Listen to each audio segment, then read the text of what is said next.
Hello, ladies and gentlemen, and welcome back to Dawn of Discussion with your hosts, Guy and Ron. Here we are. How's it going? Okay, well, uh, some people are more into it than others, I suppose. Um, okay. Um, Before we begin, there's two quick things that we would like to tell you. The first one, same as always, the most convenient thing, if you like this show, is to just subscribe to the channel. I mean, for the most part, it just shows support, right? We can see when people like this channel because they subscribe to us rather than unsubscribe. It still hurt my feelings that someone just randomly unsubscribed like maybe 2 weeks ago. Um, but like today when I almost forgot to put the thing on Facebook yet again. Anyway, subscribe on YouTube. It's just more convenient for everyone. Second thing, we would like to do is we have two friends who are currently, well, not right now, but are quite regularly streaming on Twitch. I've posted their links in the description. There's Sarah and Ross. I think Ross streams usually during the afternoons if they're in the UK. Sarah does it predominantly during the evening. UK time, she usually starts around 10 p.m. So if you find yourself unable to, go to sleep or something like that, I think she's currently playing Disco Elysium, which is a role-playing game, whereas Ross is playing Days Gone, which is basically just him screaming. So fun for everyone. Yeah, pretty much. Uh, If that's you it. like the over-exaggerated reactions to horror, No, dude, he's scared. any horror, It's very funny. Also, yeah, I've been guilting him into taking all the shotguns instead of actual useful weapons. shotguns. Yeah, They're pretty useful against zombies, I they guess. are pretty useful, especially at short range. Anyway, those are my messages. Guy, do you have any messages before we jump into it, or do you want to just? No. Great. Then, my first question of the day is, Guy, how are you doing? Yeah, I haven't not asked too that bad. question in a while. I feel. No, well, not since last week, I guess. I don't think I have for most. I think we've been diving into the topics usually like immediately, and I'm not really taking the time to actually see how you're doing. Actually asking how you're feeling. You know, Yeah, I'm good. I hurt my foot, but other than that, I'm all good. Drop something there. that's Sorry. yeah, that's too bad. Uh, but other than that, it's all Gucci, as some people would like to say. I probably shouldn't because I don't think I can pull it off, but still, won't stop me from trying. To be fair, I don't think anyone can pull it off. Ollie kind of was able to, but prefer she was. Ollie. But yeah, Yeah. Anyway, so, um, yeah. So, I wanted to talk to you about something today sure, about mainly just sort of the film industry as a whole okay. and where it was and where it's come to, and if we think it's better off now than it was before, or if it's in any form of decline, or what do you think? Well, in what regard would you say? So, thinking of something, a friend of mine, uh, well, I'd say breaking this down into like a few phases, like during pre 2000, Mm-hmm. 2000 to let's say 2010, and then like 2010 to 2019, because the whole pandemic started, and now during the Sure. pandemic. So, but before we do any of that, launching it into a friend of mine when I was in high school, I think it was in 2013 when he said this to me. And Mm. I thought he could, or 2012, sometime from around then, which I think was just an error in judgment on his part. He once said, "Oh, film is dead," and then Avengers proceeded to come out and make over $1 billion at the box office. So Right. I just sort of stood there thinking, right. And you're basing this whole theory off of what? Personally, Right. Okay. I see where this is going, but go on. yeah.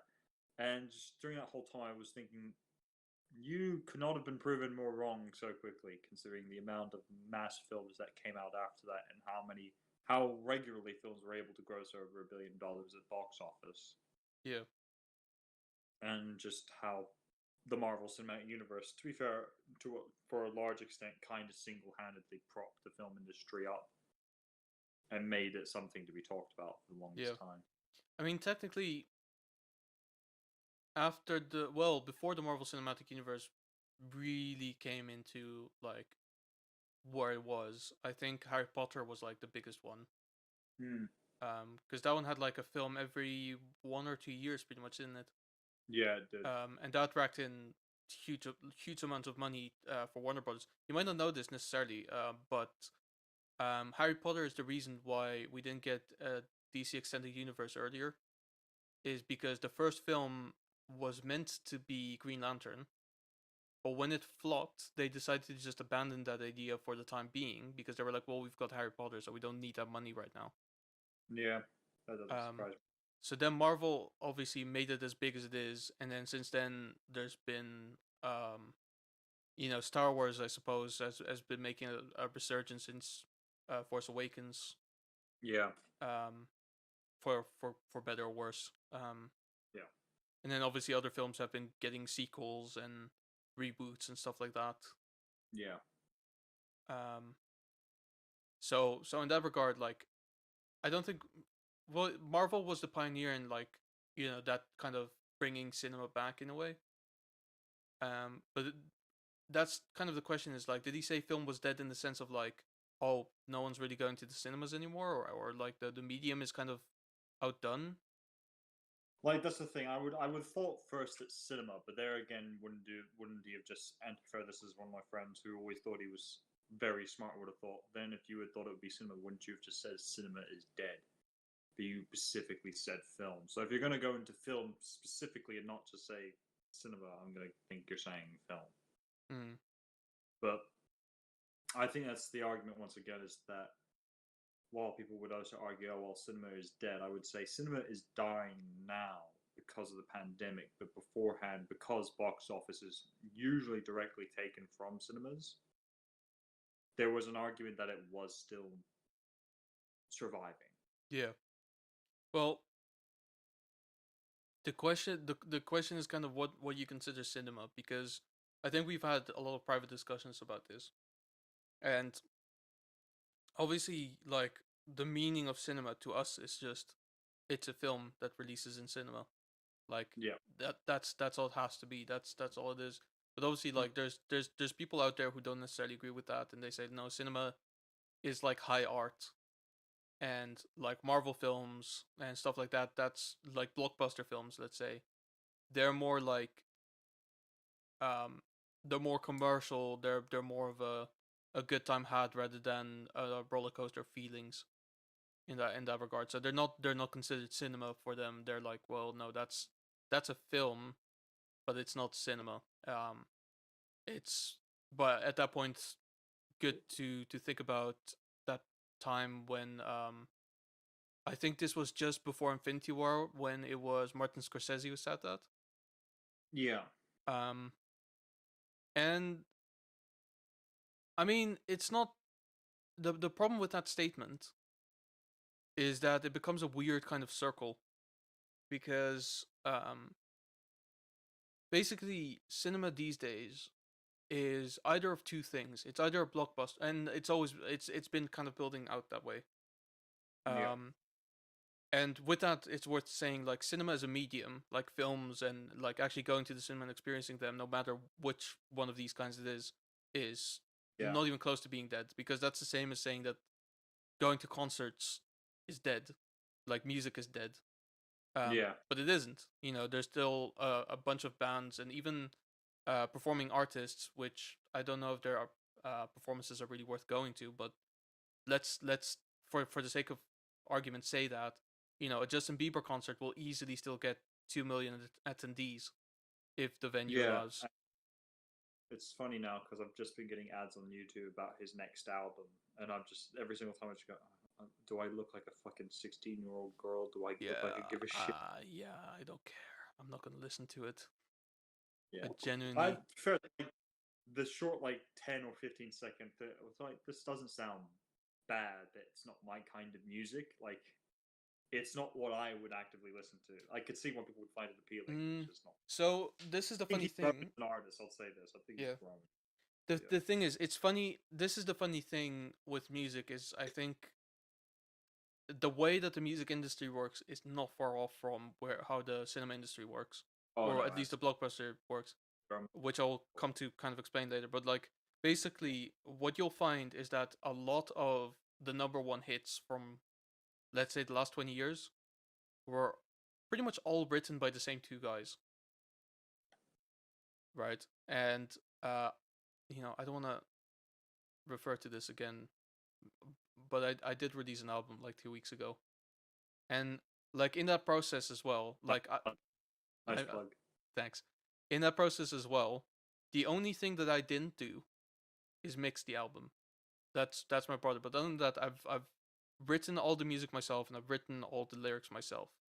If you go to any Wikipedia page of any recent pop song, like pretty much doesn't matter like Justin Bieber or Ariana Grande or whoever it is, you will find that they will have at least 5 songwriter credits there, Yeah. right? And that to me is mind blowing. That the people releasing that music as their own isn't even really their music because it was written by completely different people. Yeah. It's a Um, very big change from how the rest of the yeah, music used to be. it's a very producer dominated industry, which again Yeah. for cinema is pretty much the same. It is the same. Yeah. Um, Because go on. I remember going to see like Bohemian Rhapsody and just realizing how much of an influence each the band members had on their own songs Mm, and how they all wrote them together, or one would write one and they'd all do it, and then so on and so forth. And then you just sort of look at it now, it's like, yeah, most big musicians don't write a lot of their own stuff, yeah, which I don't know if that's a bad thing. I wouldn't say it's a bad thing. I just think it's not great. it's not a great, yeah, it's an end of an era essentially for all intents and purposes, where artists really were the artists behind it, whereas now singers are the talent. That's a big thing. I think now I would argue that they're talent, they're not the artist, Yeah, because not the creative mind behind the actual creation of the song typically. yeah, and it's frustrating to me because um all of the musicians, well, most of the musicians that I appreciate because of you know the creative. I mean, sure, there are a lot of people who write their own music that aren't very good, but Yeah, like there's a lot of songs out there, like modern songs that win all the awards that have like 6 or 7 songwriters. You listen to that and you think to yourself like, you couldn't come up with that on your own, like yeah, and also because of it, um, like the production behind it can sound really good, even though some of it really doesn't. But the meaning behind the lyrics is completely dead because it's like, well, these aren't. I these don't aren't like your, saying these aren't your words, but these are words of multiple people like saying something, and yeah, because of it, it's so muddied by kind of trying to work together to create a message that is agreeable to everyone. Whereas if it yeah, comes from one person, it's more personal, and it's like, well, this is what I'm feeling. Like this is me putting my message out there. yeah. Um, Like when I went back and listened to a lot of Queen's stuff, it very much felt like each of their songs essentially told the story about the band's progression all the way until the very end, before Freddie Mercury passed away. What was one of the last songs that they oh, the produced? last song was the last album was a miracle. That much I remember. Yeah, I don't remember what the last song was. Um, because I mean, what were they? The Show Must Go On was one of the last ones, as I can recall. yeah, which Which fitting. it is very fitting, and I think that was kind of a big idea. Sort of when I listened to some of their Sorry, the songs, last album was Made in Heaven. Made in That- Heaven. That's my mistake. Was The Show Must Go On that one, actually? It was not. Okay.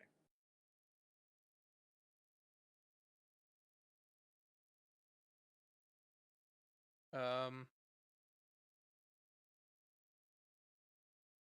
actually, not Mm. not a lot of songs there actually mean much to me. Let Me Live, Made in Heaven, A Beautiful Yeah, Day.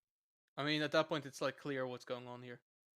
Also, it's Yeah. worth mentioning in that film as well, like some of the events that they depict in that film just flat Oh, out didn't happen. oh yeah, absolutely. A lot of it was Especially the ending, just like obviously, yeah, they did play Live Aid, obviously, but like the things leading up to that, like him like going up to his uh to his former band better. members, go like, I have AIDS, but let's do this one last thing and stuff like that. That didn't happen. Yeah. That was basically done in that way because it has to kind of fit the kind of biopic narrative, which has become so standardized. Yeah. Because I think that's the thing. Like, going back to the film industry now, I'm thinking like about the biopics and just how trends. I think that's the big thing now these days with the film industry. It's trend setting. Yes, Because well, like I just like looking. I was actually looking at a list of films, the top 100 films before the year 2000. Armageddon's on there weirdly. Clue, The Breakfast Club. That doesn't surprise me. Die Hard, Die of Hard Two, course. Die M for Murder, Dial M. Sorry, Dial M for Yeah, Murder. that sounds more familiar. Yeah, Die Hard with a Vengeance. Ferris Bueller's Day Off. Die Hard Forrest with a Gump. Vengeance was before the 2000s. Yeah, 1995. Huh. Okay. I for some reason I thought it was later than that, but okay. Okay, Nice. first Die Hard was 1988. Second was 1990, then 1995. So anyway, Okay. then two Ghostbusters films, Of Men course. in Black. The two Ghostbusters films. Yeah, Ghostbusters was 1984. Second one was 1989. No, I'm They just were saying the second one was really not very good. no, but well, I mean to be fair, I always feel like this is probably the top 100 like most popular. I would argue, Okay. which Okay. because what there's the Princess Bride, which Sure. Private Eye, The Private Eye, The Psycho. Princess Bride I've also never seen, but I've been told it's a cult classic, so Yeah, I can accept that. accept that because what that's one of the is that Princess and Bride is the classic film with like my name is Ego Yeah. Montoya. You killed my father. I Yeah, think it's exactly. like Josh's favorite film or something like that. Yeah, Yeah. like when you develop such a cult classic film where it's like, oh, no one's seen it, but everyone remembers it. It's like you've made it. No, dude, I think it's just us that hasn't seen it. No, I feel like that's one of those films where I'd be surprised if every single person I'd meet had all seen it. Okay, I well, imagine a lot of people have, but I don't imagine it's as popular as some of the other films on this list. But yeah. So what then? There's Psycho, Rear Window, of course. Scream, Scream Mm, 2, Shawshank Redemption, of course. uh, this Sixth Sense, The Sound of Music. Like, there's a lot of classic films. But here's the thing I've noticed about all this list is like, there's none of these films truly are in like a what did I call it? What did I just say? I have a fucking word for it. Like biopic. Oh, trend. There we go. None of them like fit a trend. There wasn't a trend back then. Whereas Mm, now yeah, I guess. they were like Bohemian Rhapsody is like, oh, that did really well. Well, we got to do one about the Beatles. We've got to do one about To be fair, Katie. well, the Beatles one is very different. I don't, That's worth mentioning because the yeah, Beatles one is just a straight up documentary. That's not a yeah. biopic. But I know the one I was mainly trying to think of was Rocket Man. Oh, Elton John. Yeah, okay. Yeah, I Yeah, remember but I was also, yeah, Bohemian Rhapsody was a consequence of I think Straight Outta Compton doing so well. yeah. That's very true. Straight Outta Compton was probably the first one. Yeah. But to be fair, I would argue though they were different enough artists and different enough styles that there could be a distinction between the two. Do you think so? Throughout watching Queen, I couldn't help myself how so many of the beats were basically the same. Fair enough. But the main issue I had was when I went to see Bohemian Rhapsody. I went to see it with Sarah and Cosmo, and we Mm. sat there, and the trailer for Rocket Man came up, and I just sat there and went, oh, "Okay, so this is the Yeah. new thing." And then as I left the cinema, I was like, "I have a problem with Rocket Man," and Sarah's like, "What is it?" I was like, "He isn't dead." Like Why is he getting a film? I think Yeah. that's Oh, cruel to say. hey, Ross is in the chat. No fucking way is Ross in the chat. Ross is in the chat. How's it going, buddy? Don't forget to look in the description, Ross. We will be Yeah, expecting we've done you a big favor. to all like one of our other viewers, probably. Um. Anyway, Yeah, but yeah, I think that's part of like the issue slightly with the film industry I have is that it is so much now a trend-setting thing. Everyone just sort of thinks, "Oh, this is working. Let's all jump on the bandwagon." it pretty much is, and I think it's seen across. And also, so yeah, so what I wanted to say earlier as well, nearly forgot. I think for a long time, cinema has kind of been going in two very distinct directions, and it's not like there's no overlap, but it's mainly these two, which is on the one end these big blockbuster films that are basically like worked to a formula. They're made with like millions and millions of dollars just to make sure that like um it's like a fun ride. I think the producers often know that it's not going to be the best film that Yeah, is ever made, but at least like they're putting all the effort into it to like make it fun so that people will come and watch it. So it's like more of a roller coaster ride than a proper film. yeah, Some might say. I personally, I think it probably goes for both of us. This is like my favorite kind of film anyway. Is because it really does what I think a film should do, which is take you to kind of a different realm where all of these things are just possible. And yeah. then I there's think the other route, which is, and also like I'm not just talking about like big Michael Bay films, but I'm even talking about like Adam Sandler comedies, which is like clearly like you're watching it for Adam Sandler, not because it's like particularly good or anything, but you know it will be funny to an extent. yeah, exactly. And then on the other side, you have these kind of like dark, usually darker and more dramatic, like smaller films. And when I say smaller, I don't just mean in budget, but I also mean smaller in um like scope. Great. Yeah, they're not. Yeah, Yeah. I would even argue reach as well because they're not trying to appeal to a massive audience. Yeah, They're trying to. exactly. And it's like these kind of films where it's like, oh, it's like a summer vacation in France, and like, there's probably some homosexuality in there. Um, The indie. that's an actual film, by the way, that I'm referring to as well. I've seen it, yeah, actually as well. Um, I remember watching it in film school on my fucking birthday, and I was like, "What the hell is this?" Yeah, no, actually, yeah, I think I watched it in film school And too, then and I the was like, next day, the guy came in, and everyone was like, "I really love what you did with this," and I was like, "Oh my god." And then I wasn't like my best friend at the time sat next to me. She was like, "Dude, you should like uh ask the question that you have." And I was like, "I don't really want to." I ended up doing it, and I was like, "I like where the film was going, but would it kill you to put in a couple more jokes just to make it a little bit, less?" I was there for that actually because I was there for that, and I sort of chuckled thinking I had a similar thought. It was friendship before it happened. It was meant to be. I loved his reaction though. I will say I loved his reaction because he laughed a little bit as well, and he was like, "Yeah, okay, I hadn't considered that." That's fair. I think it's a Because good. basically it was like the stereotype of that kind of film where it was so drab and so slow and so depressing, and nothing about the characters really wanted me to care for them.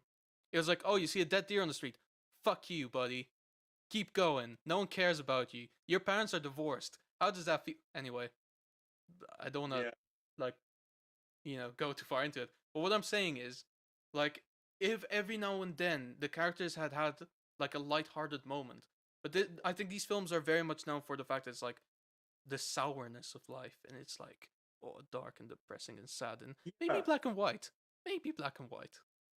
yeah. I think that's the thing. Like, weirdly, it's even stretched into very popular figures and characters now, like the Joker or Hmm. Joker.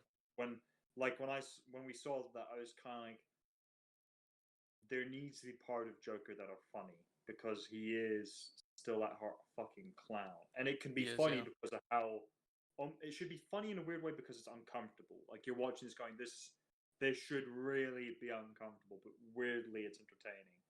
Yeah. Like most Quentin Tarantino films. He should have made the Joker movie, really, when you think about it.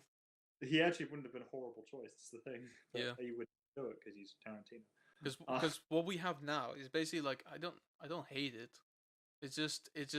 He's not psychotic. He it's just has a weird like illness that makes him laugh. Yeah, I think that's the thing because it was a film principally about mental illness, and I thought fair enough. You know, the Joker obviously has mental health problems, but at heart he is just a psychopath, and there is Yeah, no. That's not just down to he has a mental disorder. It's like no, he's just downright he's fucking crazy. irredeemable. Yeah, he's like the way they painted Joker in the film is like you're making him this relatable character we should feel sorry for, when in actual fact he becomes the most horrid person in the DC comic book universe in terms of what he's done. Yeah, He's worse than some of the biggest villains in that universe for what he's done. this is what I feel like. The Killing Joke Yeah, is probably one of the best Batman books out there still to this day. yeah, The main thing about it that was so great is just at the end of it, when Joker is basically cornered, and then Batman for the very last time offers him the help that he probably deserves, and he goes, "Do you know what? I'm sorry, but I'm irredeemable. Like I'm perfectly aware that I'm never gonna be normal, and that's just what it is." yeah. I think yeah, I agree because that is probably weirdly the most heartwarming and heartfelt moment with the Joker Yeah, that there is, honestly, because it's a recognition of like I know I have a problem, but there is no fixing this problem. Even if I really tried, I would end up being the same person again yeah, because that's just the way it is. And it's a very depressing resignation to what you are. yeah, There's almost a hit like he wishes he didn't have to be this way, but it's like this is the story. yeah. And it's not because of I'm society. No, it's not. It's who he is Yeah, in the end. The relationship he shares with Batman, they can't change. yeah, but also just because he's he's had too much happen to him to kind of let that go. And it's not Yeah, necessarily the right way of thinking, but it's an understandable way of thinking. I think it's a way that a lot of people kind of think about personal traumas that they have, that they rather sit on it and let it fester into something horrible than really do yeah. something about it, or really confront yourself with the idea that Because life isn't fair. that the Joker is in fact that character who you look at and think he just didn't confront his issues soon enough. Yeah, And when he decided to, it was too late, essentially. yeah. Well, this is the thing as well. Something interesting that I think we found out maybe a couple of weeks ago. In that same comic book, you know how it was always assumed that he turned crazy because he fell into a vat of acid. Yeah. He never did. He fell into a stream of water. Like he went into the sewers. That's when he drops out of the pipeline. But he if it was a vat of acid, then why is the acid actually being pumped into the river? Like, and the Yeah. the moment I noticed that in the book, it's like he falls into a stream of water that goes into the river. He Yeah. turned crazy because he was, not because of weird toxins or anything like Yeah. that. Because that's the thing as well. Like people would then point out, oh, then how come he wasn't crazy before? It's like the Joker even says it himself. He says it himself in the Killing Joke. All it takes is Yeah, one bad day, yeah. and then that's it. That's all she wrote. And And his that's the his case skin with didn't the Joker. turn white, and his hair didn't turn green. Apparently, that is makeup Yeah. or something like that. It's not something, or it's his own toxicity or something like that. It's meant to be symbolic or whatever, but it's Yeah. not. It's not anything else. I think in the Yeah. Harley Quinn show, it turned out to be his own toxicity. Yeah. So Yeah, I think that's the thing. The Joker is such a complicated character, and I think he also has there's such a complicated relationship with him because I yeah, know there are a lot of people. And I talked about this, Sarah, that the fact that there are people who basically what's the word ship the Joker and Harley Quinn. I'm like that's no, that's unhealthy as hell. that's not a good relationship they have. It's an abusive relationship they're in that Yeah, she is subject of. Harley Quinn is abused relentlessly in that yeah. film. Which, by the way, is why her Not, own animated show is as good as it is. yeah, Genuinely, like, I was skeptical of it at first because I thought like, oh, here we go, another trend that they have to go with. It's actually really good. Like, yeah. a lot of stuff I, that happens in it is actually I really think funny. I think the thing is as well with Harley Quinn's situation, not just the show, but just in general, is that there Yeah. is a very good, there is a healthy, weirdly a healthy progression, because I know there's a lot of that trend setting where people will do films about or shows about these characters like, oh, they realize they were, or they're abused, and you think that feels so forced. But when the moment Harley Quinn was introduced, she was in an abusive relationship. But for what I would say, 10 years. When was Harley Quinn first introduced? Like the late '90s, right? Late 90s, yeah, in Mm. the animated show. Yeah, Harley Quinn created. When was Could Harley have Quinn been mid created? 90s as well, actually. Early '90s. Her first appearance was in the Batman animated series in September 11th, 1992. Uh, Huh. First comic book appearance was the Batman Adventures issue 12 in September 1993. So about a year later, she got her first comic book appearance. Her birthday is September 11th. Yeah, That's unfortunate. that is very unfortunate. But Yikes. Okay. yeah. But I think the thing is like, in other words, and for a good maybe, I would say even maybe actually longer than maybe 15, possibly even close, just under under 20 years, maybe about 17, 18 years, she was still the Joker's lackey for all intents and purposes. She still Yeah. worked for him pretty much in most Yeah. canons For a very long time. for a very long time. It's only till recently, like since the last 5, 10 years, that they really pushed her as saying like, no, Yeah. she's realized now that Really, last 5 years. maybe a bit more. I'm Because trying to think of I think it was it was when New 52 came out, so maybe 10 years yeah. when they really started pushing her own single series and realizing the Joker wasn't good for her. I think before she got her single series, she got into Suicide Squad first, That's true. and I think during Suicide Squad they kind of split. Yeah. And also there was the Suicide Squad film, the animated one, um, which was What assault? Assault on Arkham, which was 2014. Yeah, but she was still his lackey. No, She's still, no. yeah, but she sided with him at the end of that. Did she? Yeah, she did. So it started off I don't with remember she did, to be honest with you. so started off with she hated him, slept with Deadshot. She saw him in Arkham, switched sides to help him because she just fell back on it, and then at the very end he died. But at the very end, she did help him escape Arkham. Oh, fair enough. But yeah, I have a very good memory for these sorts of things. Weirdly, I don't know why. But but yeah, I think that's the thing. So, well, I mean, even then, New 52 was when she really started getting a push of like, no, she's working her way out of this toxic relationship, and they really started to. I think I would say the last 5, 6 years started pushing her and Ivy as a thing. Yeah, fair enough. Um, Yeah. well, I will say, I think that's an example of like one of those bad overlaps when it's like trying to have like a character that probably belongs in a blockbuster, but in like one of the more pretentious type of films. I will Yeah. say there was one time where it did work, and I'm not talking about Dark Knight or anything like that because that's I don't care about that right now. I'm talking about Logan. Logan worked very Oh, well. yeah. Yeah, it did. But to be fair, I think what the Logan comic was already pretty dark. Old Man Logan was already pretty dark, to be fair. So I think, This was only partially based on Old Man Logan. yeah, that's very true. Um, Very. it was also based on that one comic that I don't remember the name from, where Wolverine actually died. Oh, okay, yeah.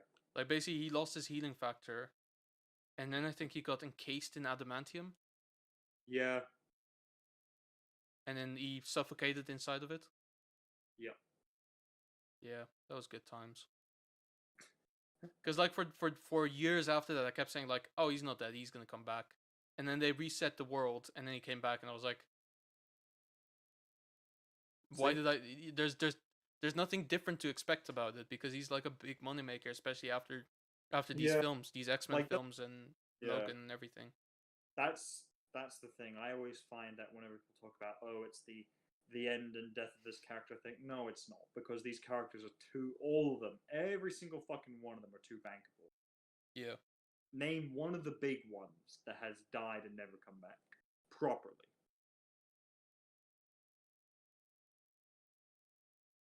See, can't do it. Because the thing is, I think there were 3 characters who were like at least in the 2000s that had never come back from the dead, which were Bucky, who's back, Jason Todd, who is back, and Uncle Ben, who in fact did come back. Yeah. I wouldn't really count Uncle Ben though. Different universe, but he is alive in a different universe. True, but regardless, it still wouldn't count Uncle Ben. I'm talking more about the big superheroes that allegedly died. All you know. Okay, well, Bucky wasn't a big superhero at the time. True, but at the same time, regardless, when you think of like the Captain Americas, the Thors, the Supermans, the Wonder Womans, the Batmans, the No, they all come back. Yeah, exactly. Phoenix. No, she comes back. She comes back, yeah. Also, it's worth saying, I found out that Peter Parker from the Ultimate Universe had died, did come back. Not when the world reset, before that. Wow. Like, there was a situation where I have the comic book lying around here somewhere, where he just came back and was like, ah, well, you know, Miles Morales is here, he can take care of things, I'm just gonna go and travel and shit. Yeah, be Spider-Man of the world. And you Not even, just travel the world and just relax and everything. Fair enough. Oh, he Just retired. fucking, yeah, he literally retired, and I was like, what? That's fucking stupid. I'd rather him be dead. I'm not gonna lie. The only, like, at least for DC, there's Iron Man. Ooh, Iron Man recently died, didn't he? Like a couple of years ago. Yeah, but he'll come back. I'll say this, Ross. If you're thinking of the films are very different from the comic books. He died in the comic books, like a couple of years ago, but he's gonna come back eventually.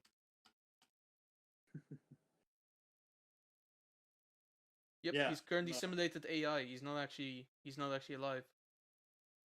Yet. Give it time, Ron. Next 5 years, he'll be back. Next 5 years, yeah. They'll reset the universe and everything.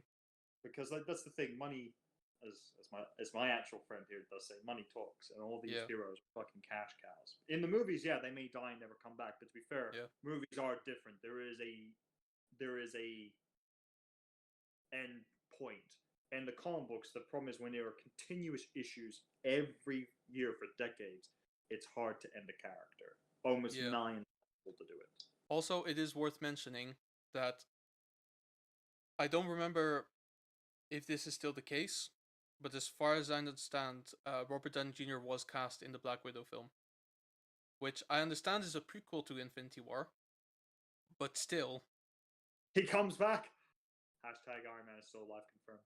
Well, no, it's more saying like, well, they can bring him back in other ways. Like they can bring people back in flashbacks and stuff like that. Yeah. Does it dilute the whole thing?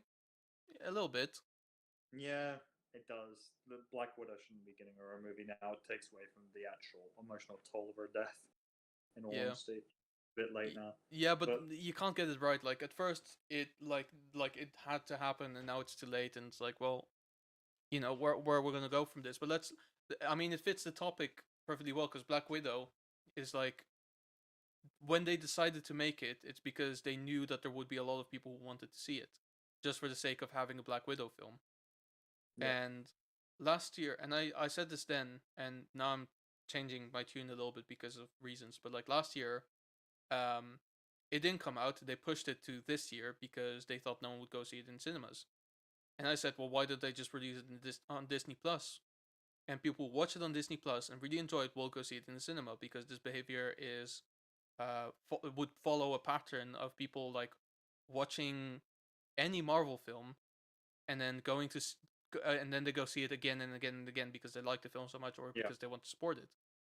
Um, there's a guy who like I think there's a world record holder of someone who saw the same film a certain amount of times in a certain amount of time, and that Yeah. record is on Captain Marvel of all films.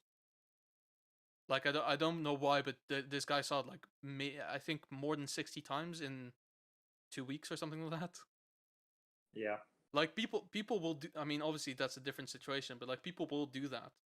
And so now what they're doing, as far as I understand, because they want to follow the Warner Brothers trend, is they release it in cinemas and then simultaneously on Disney Plus, but only with premiere access.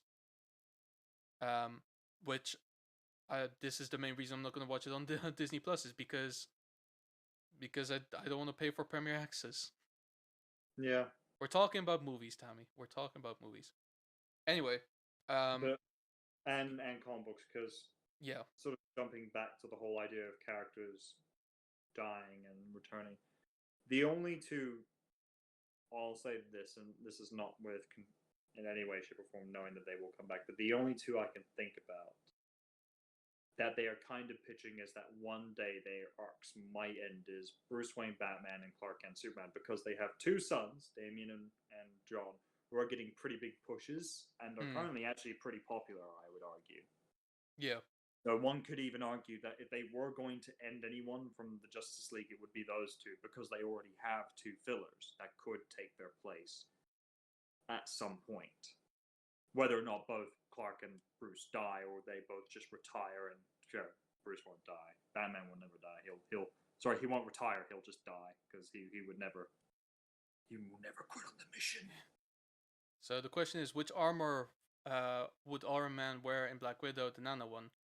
My guess is that he wouldn't. I think he would just wear a plain suit, because it's just be like him in a suit and just maybe like Natasha's like, because this takes place. You can't do this, and her going, I have to do this, and him going, fine, okay, and then he'll leave. I'll be honest, I don't remember exactly, but I think this one takes place either directly before or directly after Captain America: Civil War.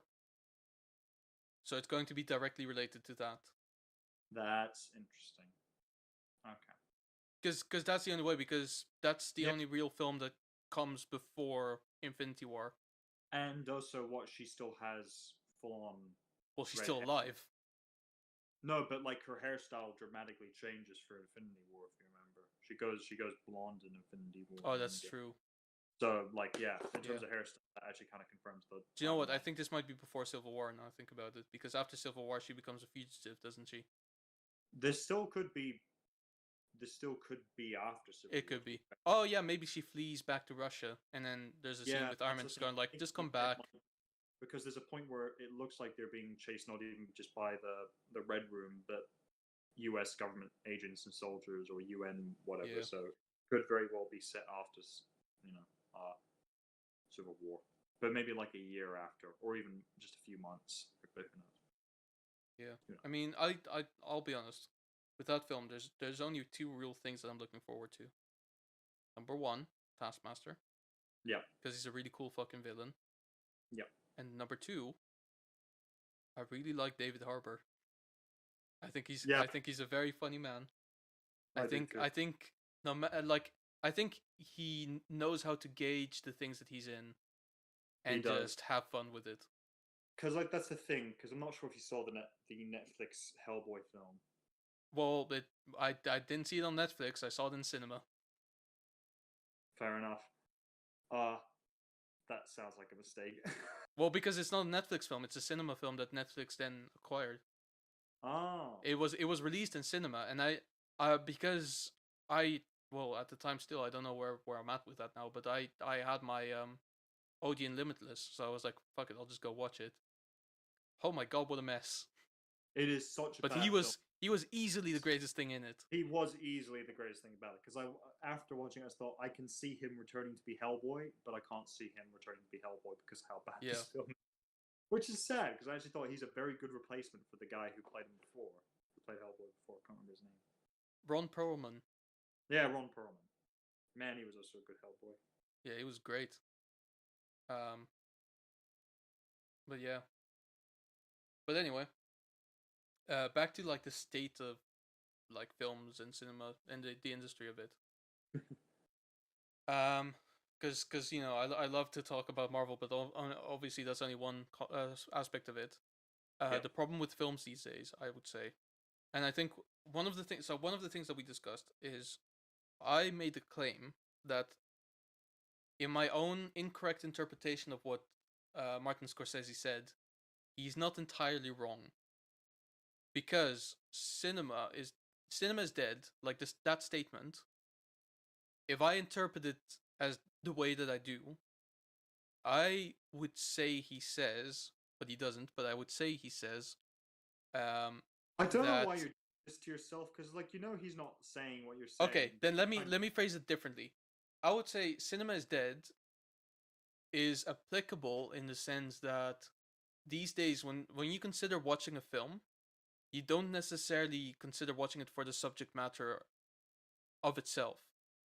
Like, if the subject matter is like a comic book film with complete nobodies that you've never heard of, you will watch it because it pertains to that comic book that you like, or that subject matter that you like. Yeah. If it's about something that you've never heard of in your life, but it's directed by someone that you really appreciate, you'll go watch it for him. Yeah. Especially if it stars someone that you really like as well. Yeah. Like let's say they'll make a film about,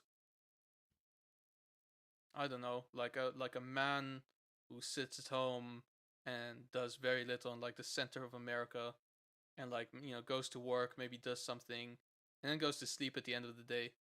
But it's directed by Steven Spielberg. You'll probably go and see that film. Yeah. Um, Especially if that man is played by Ron Perlman, because let's I be was gonna honest, say Ron Perlman, and I was just gonna go with Tom Hanks, because Tom Hanks and Spielberg seems like also the kind true, of. also true, very true. Also, let's be Um, honest, Perlman would not be in a film like you'd be surprised.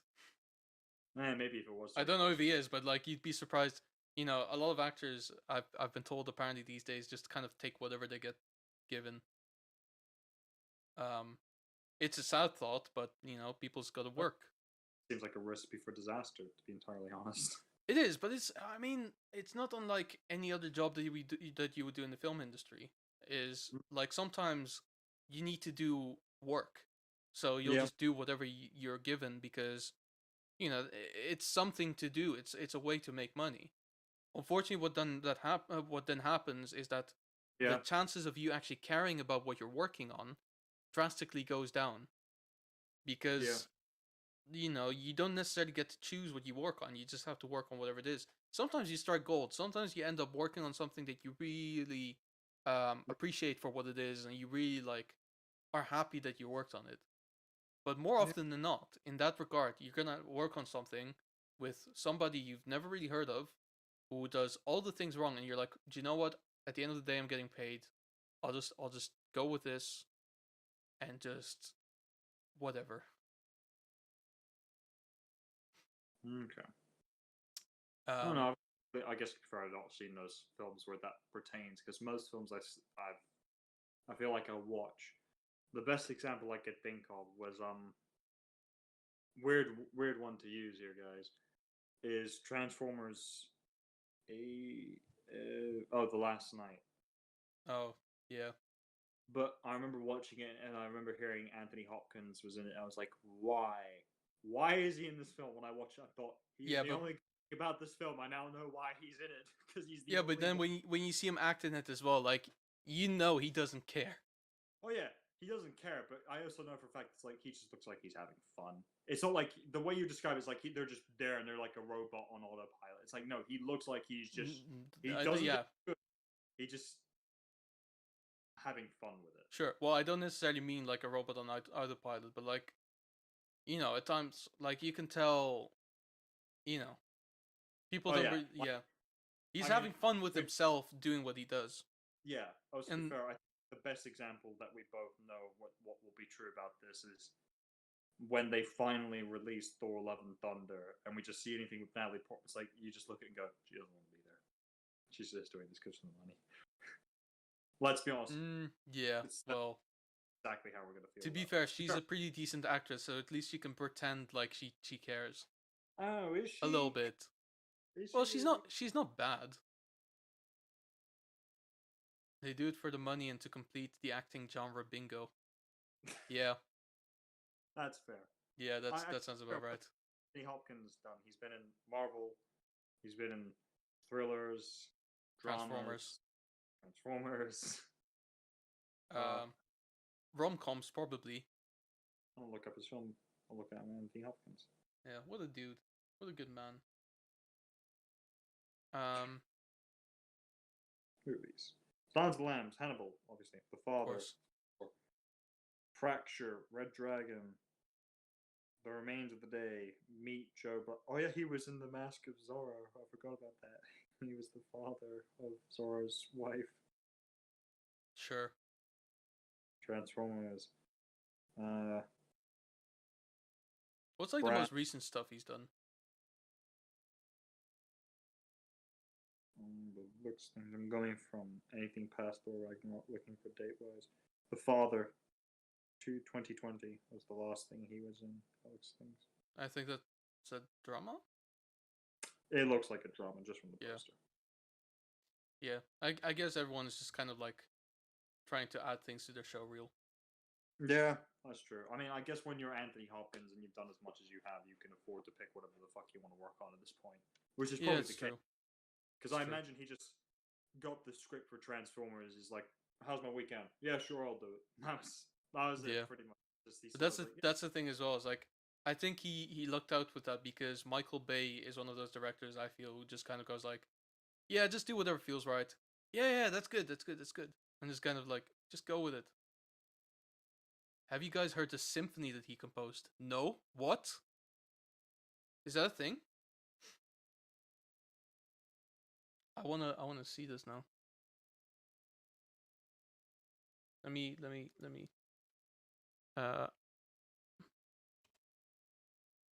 Hopkins metal.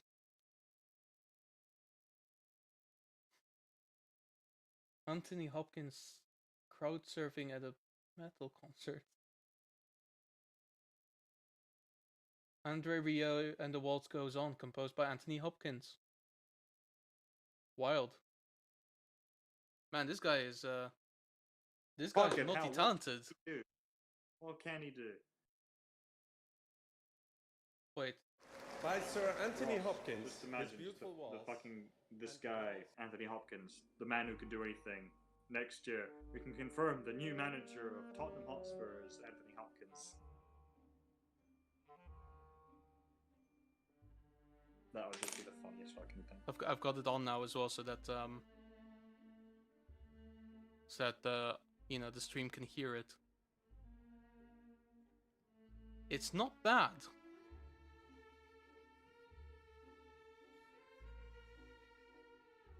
Did you get a new phone? Who are you asking?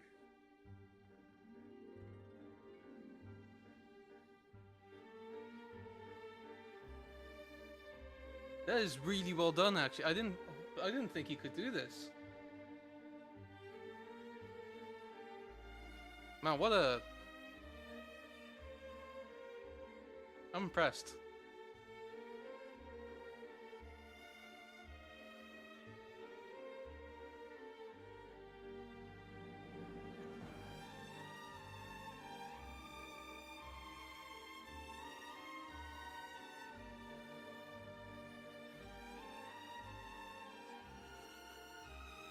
Okay, well let's continue the chat anyway. I don't know why, but now the chat feels a lot more sophisticated.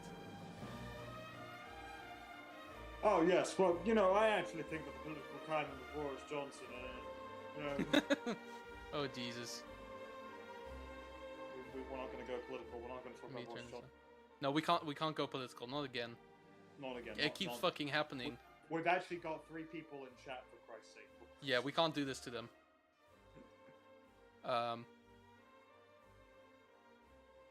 Anyway.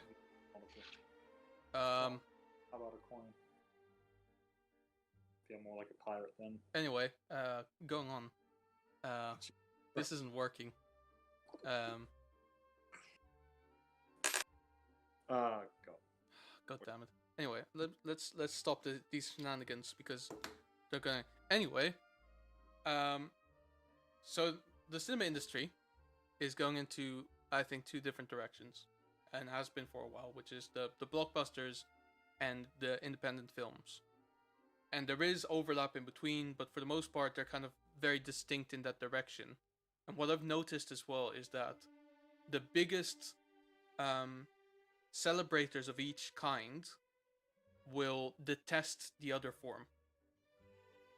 Like there's a lot of people who love both. Don't get me wrong, but like most people kind of detest the other form. So if you like blockbusters, you will find the independent films more pretentious, which I've accidentally let out that I do. Yeah, and if you like the independent films, you'll find the blockbuster films mindless and yeah, and it's shallow, more than anything. And it's annoying.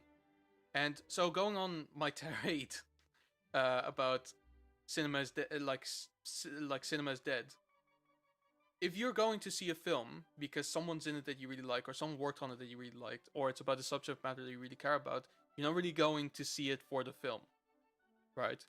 And there's particular films that don't necessarily elicit that. Because at the time, even Star Wars, like at the time, no one who worked on Star Wars was that big. So, and the concept of science fiction wasn't great. Like, you know, no one really cared about it all that much. Harrison Ford was sort of known, but he wasn't a celebrity as such. So at the time, like, if you liked Star Wars, you liked films, not blockbusters, films. Like, if you liked Jaws, like Steven Spielberg wasn't as established back in the day, you liked films. But nowadays, if you watch a Steven Spielberg film, it's like, oh, you simpleton. You watch this Steven Spielberg film? Oh, you must not like true art then. Yeah, which is that's a weird thing to attach to Spielberg now these days. Yeah, because he makes these films like, you know, he makes serious spy thrillers. Yeah, like he made Bridge of Spies, which is actually a really fucking good film. This thing, sorry, someone just posted in the comments like that. Apparently, Anthony Hopkins did the music for The Shining. What? And I'm looking at the actual like music list. I'm seeing a lot of names. We're not seeing Anthony Hopkins. TV. I don't know. Wait.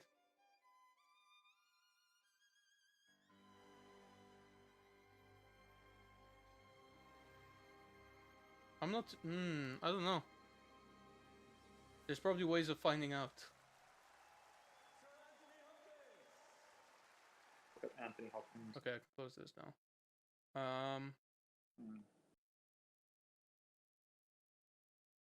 Don't see anything anywhere here. But anyway. Silence of the Lambs. I don't. Weird joke.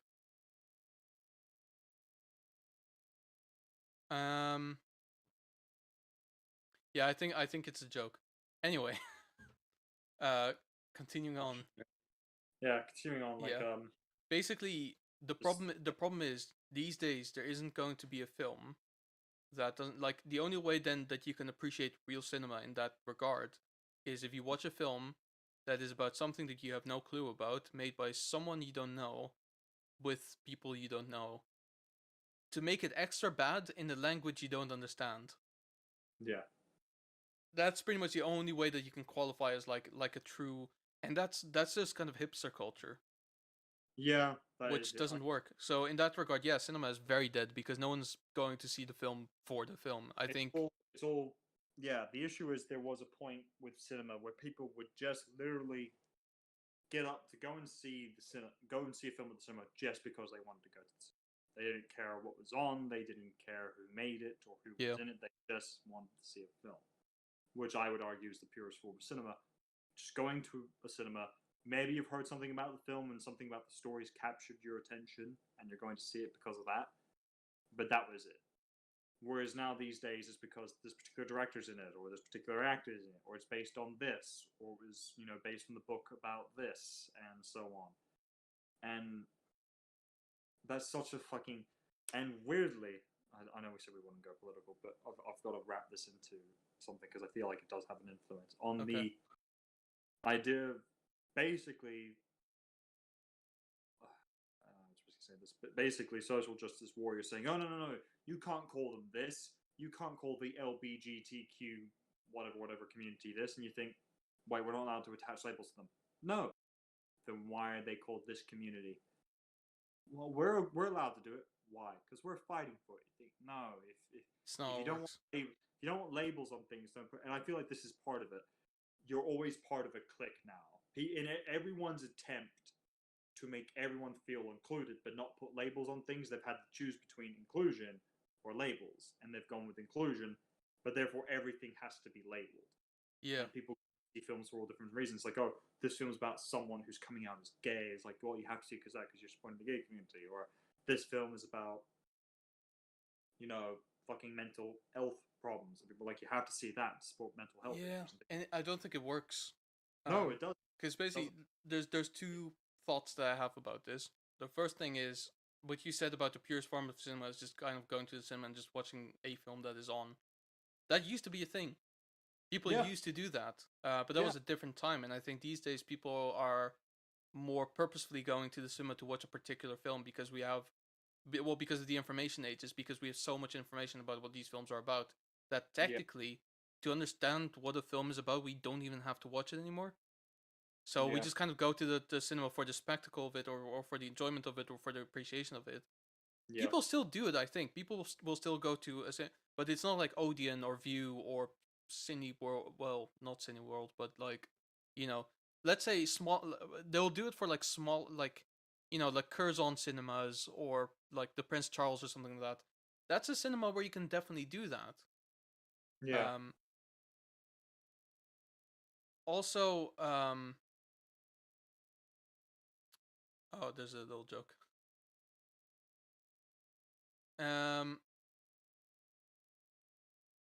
Like Bo Benedict plays piano in the movie, so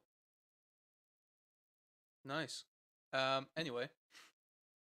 There you go. Anyway, the second thought that I had is I think watching films these days, in a way, is the same as meeting people. Like, if you see a random person on the street, you don't just approach them and start talking to them. How many times have you had, like, when you like meet people, you go, "Oh, you're into this," and then you start talking and like going into the conversation, or because you hear the joke that they made that kind of amusing, you're like, "Okay, I can talk to this person." Or how many times did you simply just start talking to someone because a friend of yours introduced you as a mutual friend? And you're like, "Okay, well, we know this person. Okay, we've got something to start off of." I think with films, it's the same thing. You don't just watch a film for no reason these days. You could do. Yeah. And, it works, but at the same time, it's like, well, I don't know anything about this film, whereas there's so many other films, like a billion other films that I would like to see. Yeah. Because I think also weirdly, I just like watching films for the sake of watching films, but I find it weirdly easier to watch films I've already seen. Yeah. Because it's more relaxing in that sense. You know what you're getting. In fact, if you watch a particular film, it's like if I don't pay attention to it, I know people will chew me out about it later. Yeah. So it's one of those really frustrating things now where the only films you can comfortably watch just for the sake of watching them because you want to are films you've already seen, pretty much, typically. It's a weird risk thing as well, isn't it? Where like someone recommends a film to you, and then you kind of don't watch the film because you're like, "Oh, it's better not to watch the film," and just kind of perpetually not do that, rather than watching it and then not liking it and having to face this person with this opinion, just for them to completely like destroy and just go like, "How could you not like this film?" Yeah. No one really does it, but it's that kind of weird fear where you're like, I don't really want to go into that whole thing, so I'd rather just not watch it. I will say, because I think one of the worst things London Film Academy, and actually not even just them, but film schools in general teach people is that whenever you watch a film, you should always watch it with a critical mindset. And I think, well, yes, to an extent, you should sometimes watch films with a critical mindset, but just because a film isn't good doesn't mean it's bad in a weird sense, if you know what I mean. Because I know for a fact a lot of people say, "Oh, Marvel films aren't that good," or or people say Marvel films are bad. I'm like, they're not bad. They're just not good. They're just there. Yeah. And they're fun. They're not meant to be thought provoking. Well, they're not. yeah. Well, this is the thing. What I would But- say, Yeah. you can always watch a film in the most analytical way possible. Just never the first time. Yeah. The first time you need to appreciate the film for what it is. And if the film is not appreciable for what it is on the surface, then in my opinion, it's not a film worth watching. Because ultimately, you could watch a film to like go into like the depths of like what it means and all that. But I don't watch a film for that purpose. I watch a film because I want to spend the time like understanding something new or like seeing something or just enjoying myself. And or just building an opinion about something that I know I'm gonna hate anyway, just for the sake that, you know, at least I can say I've watched it, so I'm validated in this opinion. Because I will also say, like, whenever we watch certain scenes at LFA with certain films, we would always, stop to talk about, like, oh, what's this person thinking in this moment? What are they feeling? What's their motive in this scene? I'm thinking, this scene? Yeah, what's their motive? Yeah, probably what the same motive was throughout the whole film. Like, why is one particular scene going to be different? Yeah, it doesn't have to be. You know, this is the thing as well. Is like there was someone. Oh, I don't remember who it was. Let me search something and then I'll speak. Yeah. There were certain scenes where we were watching it and we were breaking it down, and I was just so tempted to say, I'm pretty sure this was just a filler scene and nothing more, where they just put it in here just to either because it was a good scene and they wanted it in there, just because it helped a little bit. Films should leave a memory. I definitely agree. They should leave a memory, and also they should leave you with a certain sense of like I watched that and that felt like an experience of a sort. I always argue, the most important thing a film should do is after you've watched it, if you keep thinking about it or talk about it to someone, positive or negative actually, even if you have negative things to say about it, it's done its job well. It has left you remembering it. If you walk out of a cinema or a film and the very first thing that comes into your mind and you just simply say, so what's for dinner? And that's it. That's just exactly. If a film has gone that bad where it is forgettable, then it has to be a film as a concept. I hate it when I finish a film and I just go, okay. Yeah, that's the worst thing I think a film can do to someone. Is just leave you thinking, that was a film I watched. At that point, I'd rather it be bad, to be honest with you. Yeah, I'd always rather watch a bad film that leaves me entertained than an okay film that is completely unremarkable. So, I found the quote that I was thinking of. There's a quote by Stanley Kubrick, which is ironic given that it goes against the principles that we learned at film school. The quote goes as follows. In an interview, he said, "One of the things I find extremely difficult when a picture's finished is when a writer or film reviewer asks, 'Now, what is that you were trying to say in that picture?' And without being thought too presumptuous for using this analogy, I'd like to remember what T.S. Eliot said to someone who had asked him, I believe it was The Wasteland, what he meant by the poem. He replied, 'I meant what I said.'" It's a beautiful reply. It's fucking And that's all it needs to be. It's like, what did you mean by this? If you can't make up an opinion for yourself out of this picture, then this picture has no meaning for you. Yeah, I think that's the thing. Whenever you also see interviews between people and certain directors, and they're always going, "Oh, it's interesting that your film meant this," and the director has to kind of go, "Oh, the director talks about how that was something that it was in the film, like, and how people could see it." But I always think it's frustrating when people think, "Oh, the film is about this." I think, no. The film is about whatever the person thinks it is. Yeah. It is never about one thing. Every people take something different away from films. Funny enough, I once got into an online argument with someone about this very topic. Um, I don't remember what the channel name was, but it was one of those like video essay channels. Um, Okay, yeah. I remember it was one of those that like really loved to like say that all of Christopher Nolan's films were brilliant and stuff like that. But it wasn't about that. This was about like he had a particular example of like a story where a classmate of his, who was a girl in middle school, um, had a famous writer as a father, right? And during an English class, they happened to discuss one of his works, and so they were asked to write an essay about the book and like write the central themes in the book. And so instead of actually like doing it properly, which is taking notes in class, she basically coasted the whole way through. And in making the essay, she just asked her father what he meant. And so she wrote all of that down. And then Yeah. she passed that work and she got like a 6 out of 10 or something like that. And the teacher said, "From this I can clearly tell that you've not been listening to me because I said this book is about this and this and that." And so basically from that he said that um basically the film's meaning shouldn't be given to us by the filmmaker, or a book's meaning shouldn't be given to us by the writer. We should be able to interpret it off of that, and the purest form of it is that we don't know for sure what it means. We Yeah. just take an interpretation from it. So I started an argument with him, and As you as you do, and I said, well, how come, you know, but the writer said that this is what he meant with it. Isn't that slightly like, doesn't that take precedent? The argument went on. I think it went fairly respectful, if I can find it back, but for the most part, like, it wasn't that bad. Now that I've gotten older, though, because this was a couple of years ago, I've kind of started siding with him.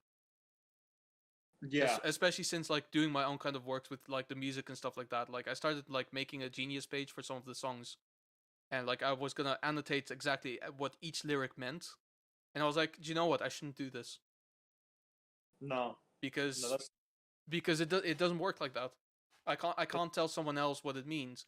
I can do that eventually, but first I need to see if people actually like take that yeah. away from it. And let's be honest, like 100% of all the people who listen to my music will not listen to the lyrics because they'd rather just not be any singing. That's fair. But because thinking about like the example you just given of like the person you talked to about the teacher, the issues I have, it's actually more with the teacher and the grading system giving her a 6 out of 10. It's like you've clearly not been listening to what I've been saying in class. It's like, shouldn't you be grading on someone being able to accurately construct their thoughts and opinions on what they think it means versus you just telling them what it means? That I will say I'm still behind. I agree with that fully. Cause let's be Yeah. honest, like that's why English class in an English speaking country, or in my case Dutch class in a Dutch speaking Yeah. country, does not work. Yeah. It should, like, I find it so frustrating because whenever you went to certain classes, we talked about the themes in the book, and everyone would always. The issue is, I don't know. I find it so Yeah. frustrating.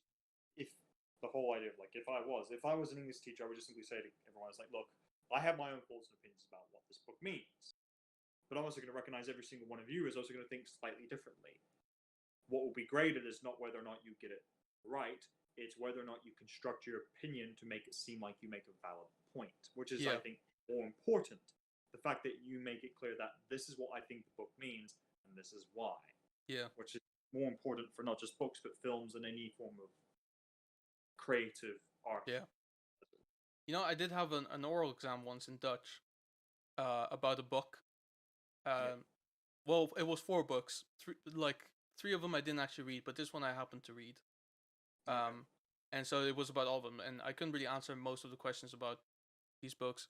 This book, I will say, the teacher had not read because this book was at a level higher, whatever that means, than Yeah. I should have been reading. So I read it, and the book, roughly translated, is called "Travel Through the Monkey Land." And so Okay. she obviously asked me, uh, "Why is it titled this way?" And I said, "Well, it's because it's a man who travels through a land that is dominated by monkeys, talking monkeys, that are the what's it called, the dominant species. And she said, "Is there nothing else to it?" And I was like, "No, that's the reason. That's why it's called that way." She was like, "I don't think that's true." And I'm like, "But that's why it's called that way. It doesn't have to be complicated. There doesn't have to be like a deeper reason for it. It's just a man traveling through monkey lands." Yeah. She failed But me for it, and I was like, "Well, you didn't even read the book."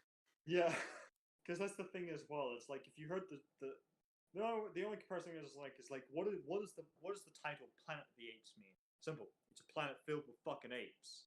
No, that can't be There's- it. Why do you think this film is called Batman Begins?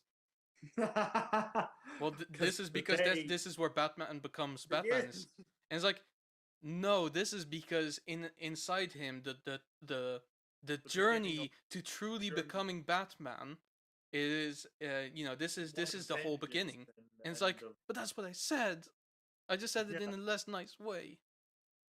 That's the thing. I always also find that weirdly has dived into our thoughts about school and classes and how they're done in Oh yeah, properly. oh yeah, but it's linked. I find it It's entirely linked because the way that people perceive films these days is entirely linked to how they're perceived in childhood and in education. And I'll be honest, in education, proper the proper way of analyzing films and stuff like that is neglected because they're like, don't watch films. Like even like 10 years ago, they'll say, "Oh, films aren't good for like the developmental kind of situation. You got to read books." And it's like, you're not wrong about the books, but the films also are a big part of our culture, and it's ridiculous that we're only watching films during Christmas, and they're all Christmas films, and I don't give a shit about them. All right, I don't want to watch the fucking Grinch again. So tired. And if we are watching it, just at least stop when he wins. That's all I want. And I will say the only times when we actually watched films is in foreign language classes. Yeah. And those are the better films because there's a smaller choice of films. So for instance, in French class, I for instance watched films like Amélie, which I do not remember. I watched Intouchable, which is the with the guy. Yeah, okay, it's there on the list. I know. There was a film called The Untouchables. I think it's on the list as well. Yeah, it is. Which is a French film, but it's now been remade into an American film with Bryan Cranston and Kevin Hart. But it's still a really good film that I would have otherwise probably not watched. German class as well.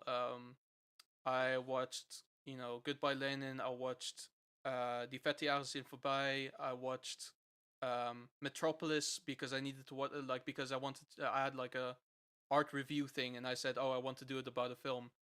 So I did it about a film that at that point was like 80 years old or something like that. I think 90 even.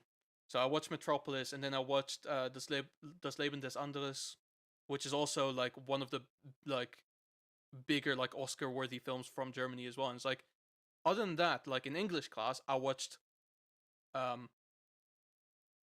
fucking Matilda once, The Grinch several times, fucking that's about it. I don't know, like mostly just Christmas films. And it's like, but like, can we not watch like I don't want to say more cultured films, but can we watch films that actually like do something, and then maybe even have like an exercise with it. Like actually write down, did you understand this film? Write down who's the main character, what are their motives, stuff like that. Yeah. Films are literature in a way. Films are literature because there's a fucking script for them. I think that's, as we've just kind of agreed, during any point in school, films are underappreciated. Yeah. They're almost seen as this sort of, they're almost taught to be this lesser art form compared to the others. Especially to like writing is taught to be the king of all art forms. I feel like in books and novels and things, and I think fair enough, they've probably been around arguably one of the longest. But at the same time, I think there's an old phrase, and there's an even a point I feel like at certain points they teach you in school. It's like a picture's worth 1,000 words, and they teach you during art class. I'm like, yeah, but what if the picture's moving?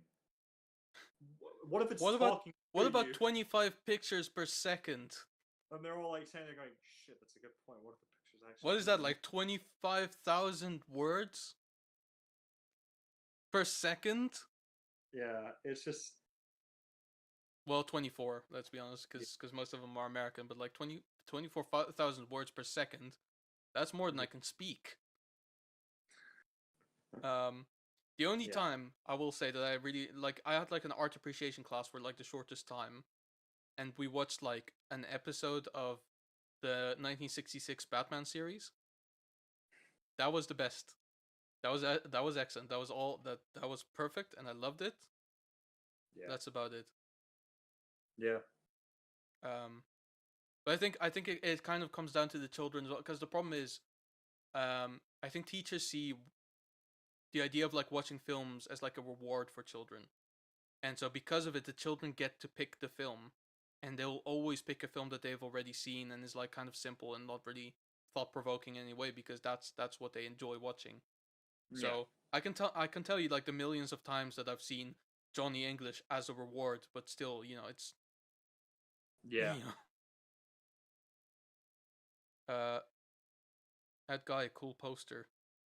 You've got a Yeah. curtain. The only movie we saw in school was like 10 times American History X.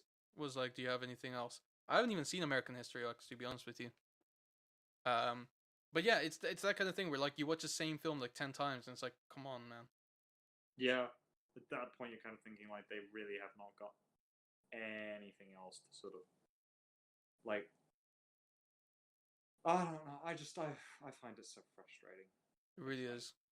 But I think it's because of that as well that like the tastes of film kind of become dictated by education as well, because like in school you don't really learn about these things, so you end up just kind of watching these kind of more simplistic things, which will end up with you watching all these blockbusters. Which I'm not saying there's anything wrong with it. In fact, I'm pretty sure that's exactly the path I went down to. But then there's Yeah. other people who come from, because I've noticed like most people who love the more artistic stuff come from a background of people who already appreciate that stuff, so that they get that from home. Yeah. And I certainly did not have that, because my mom was like, all of the high art stuff, he's too young for that, he needs to discover that eventually. And that even goes down to like stuff like Apocalypse Now, which isn't even high art, but it's like, just for the fact that it's so messed up with like Yeah. psychological stuff. They didn't let me watch Kubrick's films, ironically, and now I'm kind of very cold against him. uh, like I always say, out of the 5 films that I've seen of his, I only really liked one. So Yeah. Yeah. I think in the end, just some. I remember at one point in my school there was like an actual film elective where you could go, and it was like the last period of a Friday where you would go and you would watch a film, and then one day you'd do a breakdown of it. And that elective, I think, didn't last very long, simply because once again, going worst one is when you go to a private school, and they're all really fucking snobby about it as well, because you can already tell, like, just looking at it, it's like, yeah. no, appreciate this. No, I'm sure I didn't have a great appreciation for film back then. It wasn't until about 2013 when, and I think I've told you that the day that I discovered that I really wanted to actually think about taking part in the film industry was in 2013 when Man of Steel came out, and I went to see it, and I Okay. went away from thinking, and I always suggest people, it wasn't thought of, oh, I would have done it better. It's more I would have done it different. Right. Which That's actually really cool. I think that's a big moment for a lot of young filmmakers when they realize is that moment where they think I would have done it differently. Because Well, for me, it's exactly the opposite. For me, it was in 2012 when I went to see the Avengers, and I thought to myself, I want to make this, like yeah, exactly this. This looks like the thing that I really want to make. yeah, I think that's the thing. There's those two moments for most people, and or not most, but for some people who want to go into film industry, is where they see a film that's like, that's such a good film, that makes me want to make films like that. And Yeah. there's the other one where you watch it and you think, I can appreciate what they were trying, but I would have done it differently. Well, it's more for me to do with the possibilities, because I'll be honest, like in terms of like MCU stuff, I wasn't really like in the know. Like I'd seen Iron Man, I'd Yeah. seen Thor. I quickly watched like Captain America, which I didn't really appreciate at the time because I watched it with my dad and he really didn't understand what was going on. Um, but like for the most part, I was like, oh, okay, cool, they're Marvel heroes or whatever. But then with Avengers, it was like they're all coming together. Yeah. Well, that's possible. That's They've assembled. fucking wild. And then I watched the film and I was like, not only is this film really good, but it had such a level of ambition and Yeah. they pulled it off. And Yeah. now it's going to continue into like them going their separate ways and then coming back together. And I was like, fuck, I want to be part of this somehow. I don't know how, but like I want to do something like this.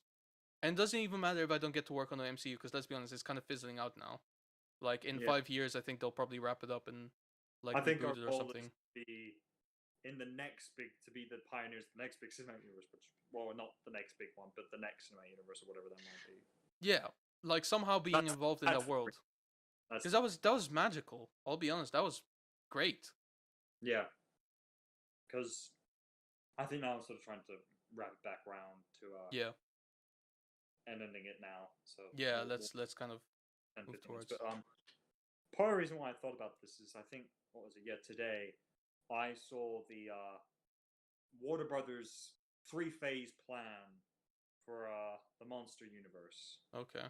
I was like, wow, okay, they're Here we go. really banking this. Okay, fair enough. And what next? It's meant to be Rodan, Mothra, even though she's dead.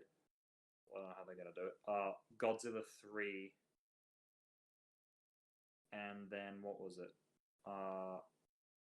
Kong Returns, and then phase 3 was King Kong because he's finally king. Which okay, that actually seems like an interesting arc. Something else, and then Godzilla versus Mecha Godzilla. And if you guys know anything about Kong versus Godzilla, I'm like, well, that's mistimed. Spoiler. Yeah. Mechagodzilla. No, I imagined something like that. But to be fair, I think most people kind of already knew that.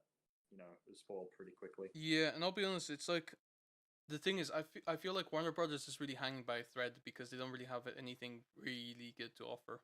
Yeah, because what they've tried so many times. They tried with an extended Harry Potter universe with Fantastic Beasts. Yeah, That failed. that failed. They're trying with DC, and that is just all. They're failing right now because they are putting the emphasis of importance on all the wrong projects. Yeah. Because I'll be honest, like the upcoming films, I am looking forward to Flash because I want to see what they do with the Michael Keaton Batman. Yeah. Because apparently he's going to be like a quite big role, and apparently, like this is a big maybe, so it might not even happen. But Christian Bale might be in it as well. Interesting. Big maybe, but it would be as Batman as well. Interesting. And but the main things I'm looking forward to is Black Adam. Yep. And Shazam. Whatever the subtitle was, Shazam 2 anyway. Yeah. Because they fucking casted Lucy Liu. I will say I'm still looking forward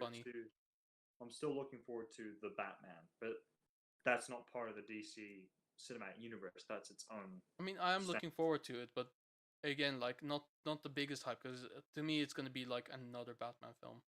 Oh yeah, of course. It's gonna be good, but I don't. I'm very cold to it.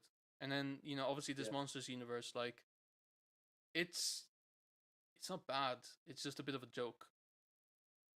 I think that's the thing. They kind of realized, albeit too late, what this universe should be about, and that's monsters just beating the shit out of each other. Because someone made a very valid point in one of the comments saying, we don't care about the human stories. All we came here was for two kaijus to fight each other, like in Pacific Rim. And I actually I sat there looking at that comment thinking, that's 100% true. No one gives a shit about the fucking humans in these stories. Everyone just wants to see two monsters deck it out. Which is why I think Kong versus Godzilla was good, because the human story was there, but it felt like they were actually supporting characters, pushing the main characters being Kong and Godzilla's storyline further, because they can actually talk. So I thought that's fair. That was a better way of doing it. But yeah. And what? Think of like wrapping it up with all the other cinematic universes just going on to them before. So what's what's Paramount doing? Paramount's not really doing anything at the moment. Paramount was meant to do the Dark Universe, but I think that kind of fizzled out pretty much immediately. Yeah, that fizzled out with The Mummy, which was the first film. The first film. Yeah. So that's not going anywhere. No, that's not true. The first film I think was supposed to be Dracula Untold with Luke Evans, because they kind of hinted the possibility that there was going to be lots of sequels with bigger villains. Huh. But then that kind of fell through, and they were like, "Oh no, that's not the start to the MonsterVerse. This is the start to the MonsterVerse with the Mummy." With the Mummy, and then that failed, and then they were like, "Okay, then, fine. At least we have Transformers." Is Paramount with Transformers as well? Not Transformers. Yeah. Fast and Furious. No, that's Universal. Okay. Star Trek is with Paramount. Yeah, but that's done, I think. Yeah, it's done. It's fair, you never know, they may bring it back at some point. But what else? So what else is there? There's Well, Sony has their Spider-Man cinematic universe. Yeah. So what film would you guys like to see made the most? I'd really be into seeing a film about Kingpin. Do you know what? I agree. I think Kingpin would make a really cool film, especially because his solo episodes on Daredevil were incredible. Yeah. I think if there's any superhero, or any film that I would like to see made the most, well, obviously let's start with my own. Super Ron? I didn't know. No, The Doorman. Oh, Doorman. The Doorman is my script. I would love to see Squirrel Girl, the film. That would be interesting. I think it could be funny. I think if they did it similar to how they've done Deadpool, I think it would work. It would work, yeah. Because she's like a Deadpool light. Yeah, Deadpool light. Deadpool for kids. Yeah. For all intents and purposes. Unlike Gwenpool, who's just not a very good character. No. For me, I'd still like to see a good Superman film. I was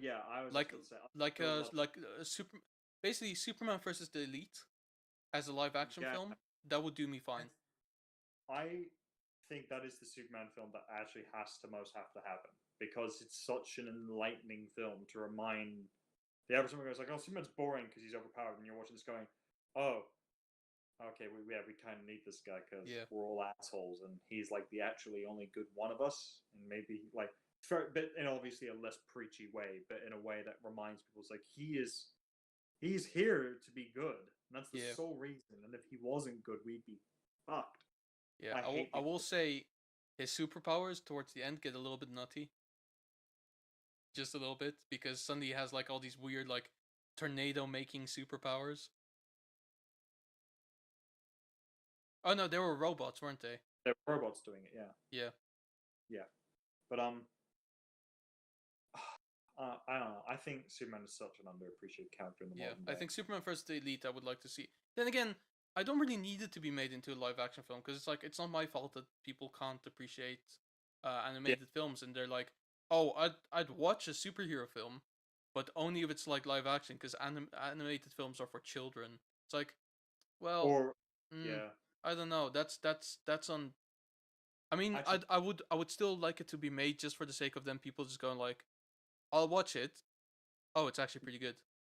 I think that's the thing. I think that kind of really deserves its own topic. Us talking about animated superhero films specifically, because you look at them and you think, oh, people say, oh, they're for kids, but then you have the anime hardcore fans who are fans of One Punch Man and they say, oh, the DC animated films, they're for kids. Yeah, exactly. They'll say they're for kids, or because they're not extreme enough. They're not real animation. They'll say one of those two things. But yeah. I'm trying to think of like any other. I'd like to see a good Green Lantern film. Yeah, like a Green Lantern Corps film. Actually, no, sorry, not a good Green Lantern film. A Green Lantern Corps film, because they have one of the most interesting mythos of DC stuff. Absolutely. With Idris Elba as Jon Stewart.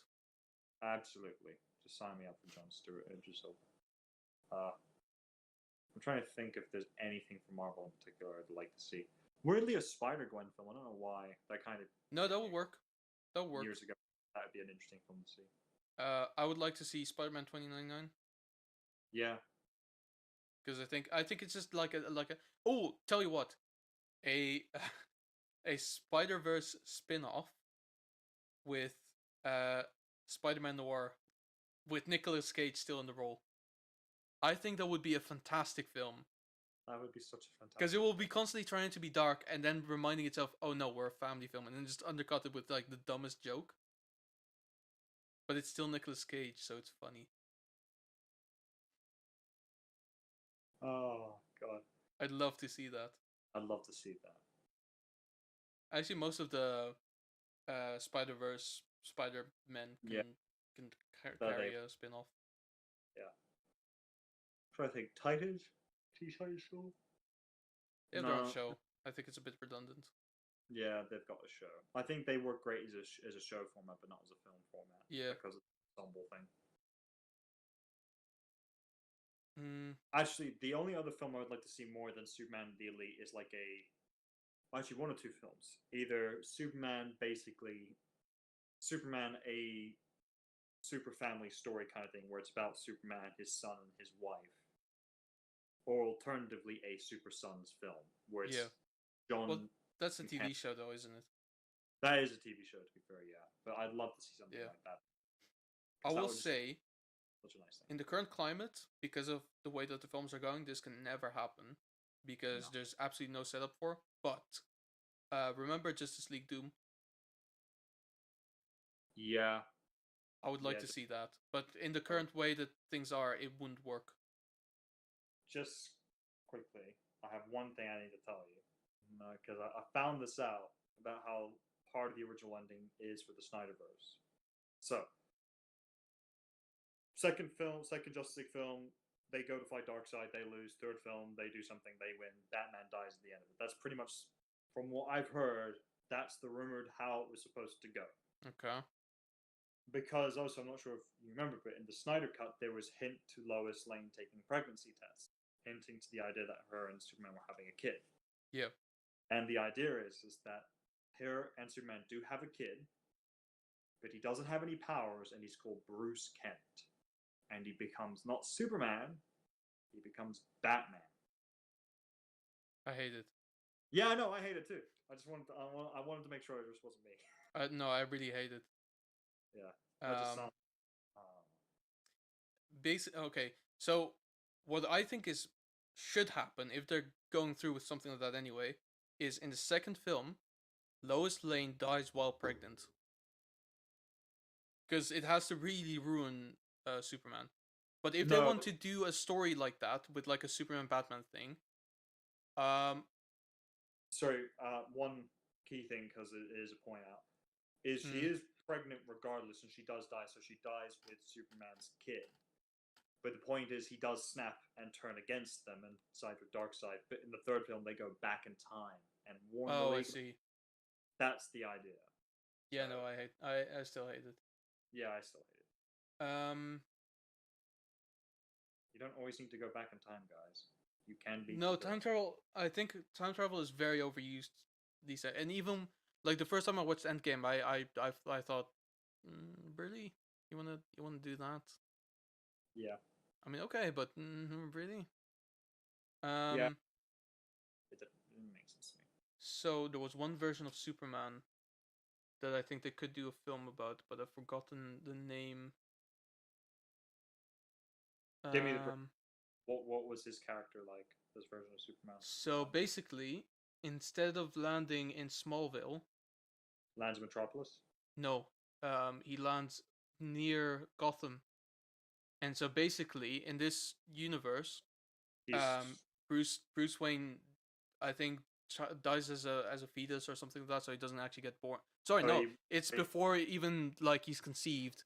The Waynes adopt Kal-El, and so basically it becomes Batman with all of Superman's powers. Didn't they do like a college humor thing about that? Yes, Not, but I don't remember it very well. But yes, I think something like that. Yeah. Yeah, they did an animation goof, and I like. Actually, having said that, there is actually one universe I'd like to see because I know it's a bit of a trend now to see twisted Speeding evil versions Bullets. It's called Speeding Bullets. of Speeding Bullets, but there's a trend now to do twisted evil versions of Superman as it is now with Brightburn and the Boys and Yeah. the Invincibles. But this one not universe, but more. I would think of it like as it's like part of a DC Cinematic Universe phase. Is basically for one phase they don't do a Superman film, they don't do a Wonder Woman film, they don't do that. They do Ultraman, they do Superwoman, they do Owl, and like they Yeah. just do what were they called? They were called The Crime Syndicates. because I would think that would be such a great universe to show. Okay, you guys want to see the twisted version of these characters, fine. And the idea I think is each film would have to be rated R because they Oh, would yeah. have to play that these guys are brutal fucking killers, and they are just the most Yeah. powerful. And then there would be a crossover film eventually when Crisis onto Earth. Like forever evil arc. So it would set them up as the villains. There'd be like one hero, which is Lex Luthor or something, and he would go to the Justice League for help, saying like, "Look, I can't beat these guys, but you can because you're them," kind of thing. But yeah, that's what I see as well. Also, a Red Son Superman film would be fucking like not just like the animated film was great, but like a Red Son animated like a live action film, but like made to be like this is gonna be awful. But like if he lands in Russia, like 20 or 30 years ago, and then he becomes like Putin's agent, and I just want to see how bad it will be with like people writing it just go like, oh, he just kills homosexuals or something. Like I just want to see like how much Americans hate Russia. Yeah. Just for a laugh. You know what? It's only going to be a matter of time till they do a version of Superman where Kal crash lands in China. Oh yeah. It's only a matter of time. Oh yeah. I know they a Chinese version of the Justice League and Superman, but it's only a matter of time until they just do ordinary Kal-El crash lands in China and he becomes Chinaman. Whatever. Yeah. Chinaman. He would be the whitest man in China. He really would be. What I would like to see. Well, here's the thing, right? I want to see a decent Star Wars film that has nothing to do with any of the material currently in existence. Yeah. I mean, my favorite period is either the Clone Wars or just after the Clone Wars. So beyond that, I don't particularly care about anything. I like the original trilogy, and I liked especially Empire Strikes Back was great. But for me, the most interesting time in Star Wars was the Galactic was not the Galactic Civil War, but like the the Clone Wars, and then the Jedi Purge. The Jedi Purge. Oh, okay. So this was like just before the rebellion really became a thing. Yeah. So kind of like 5 or 10 years after. Yeah. So let's say like Mandalorian time, but not the Mandalorian. Sorry, that was wrong. That's wrong. Sorry. Kind of like Rogue One time. Sorry, but not Rogue One. Well, no, it's more Han Solo time frame because Rogue One is. Yeah, like, just before actually. Yeah, that's fair. So like Solo time. Maybe even just before Solo. Yeah. But that's good because now they're doing the Bad Batch TV show, and that's going to be around that time. Like it's going to be just after Order 66, so that I'm really looking forward to. Had a thought. I think Han Solo definitely could hold his own thing, but weirdly, I don't think he should have gotten the movie. I think he should have gotten the TV show. Because I think there's so much he did before meeting Leia and Luke that could have been talked about. I agree, but also I disagree. I don't think it's necessary at all. Yeah, I think that's the thing. I think it's one of those things where I would argue with him. Is like, okay, look, I know you want to do Han Solo, but there's so much more you could do with the universe. We shouldn't do Han. Yeah. You really want to do Han Solo? Let's not do a film. Let's do a TV show. So here's the thing, right? I had this conversation with someone that I honestly maybe should have talked about a little bit more, and I would have had an actual job in film. But like a producer friend that I met up with maybe 3 or 4 years ago, and basically what he told me is that the idea of films and TV show is basically they become more popular upon intervals. So there's a time.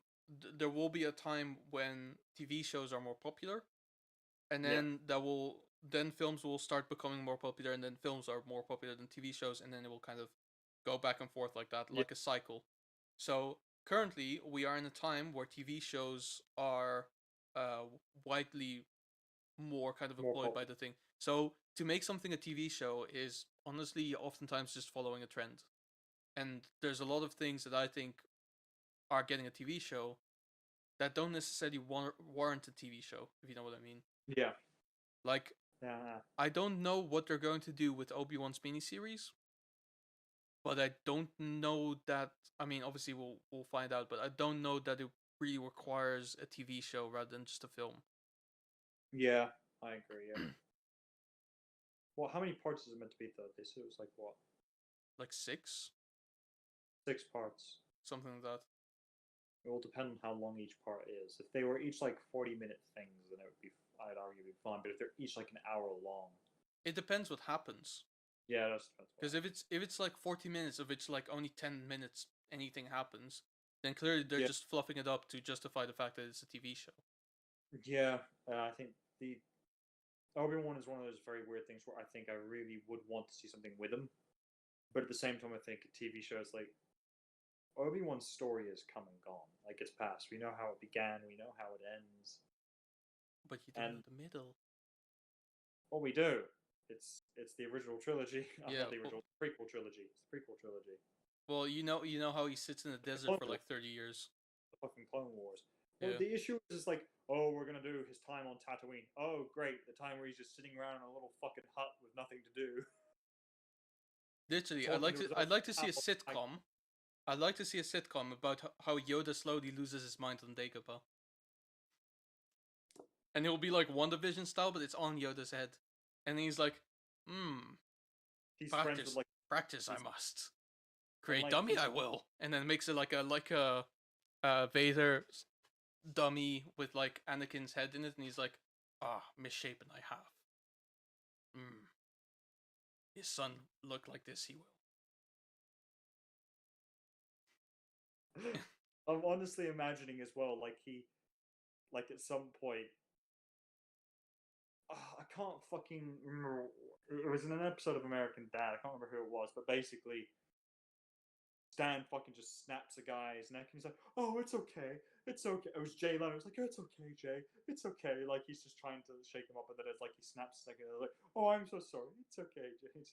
I'm now imagining something like that with Yoda, where he accidentally kills one of the creatures, and he feels so bad about doing it.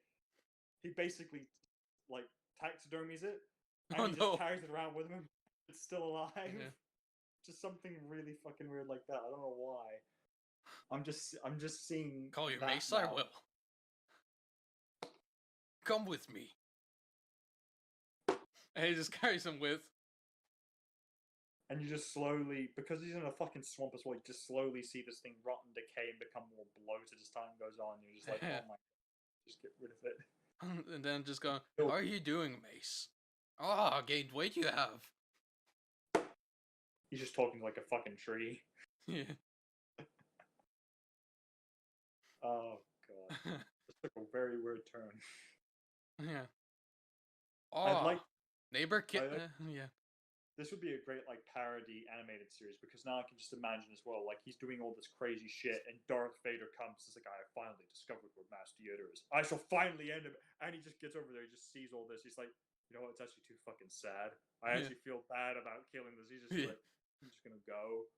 Yeah, you're right. And then Yoda just stares him square in the face, and he just goes, "Never speak of this. We will." And then the Darth Vader just flies away. He's just, you see Vader just stand there, and he's like, he turns to turn away, but then he does like a double take. He's like, what the fuck am I looking at? It's just like he just nods and creeps out a shot. Search your feelings, young Skywalker. Oh god, Go away, you must. go away, You know. you must leave me to my fruit with a hole cut out in it. What are you doing with that fruit? I'm very lonely down here. Please leave. I don't know anymore. I've got nothing better to do. Nothing Weird better- times are. Desperate I am. Desperate I am. Ship I miss. Oh God, I don't want to see that. I do. Please It's not leave. great. Oh god. We can, we can probably write this as like a a fan film of Yoda just going nuts on. We just need to make the puppet. That's the main thing.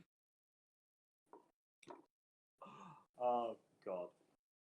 All right. Well, I think we should end it here now. We should On end that- it here because much on much that like weird- Yoda in this plot, we are losing our minds. We've we clearly have kind of just lost the plot. We've devolved in this.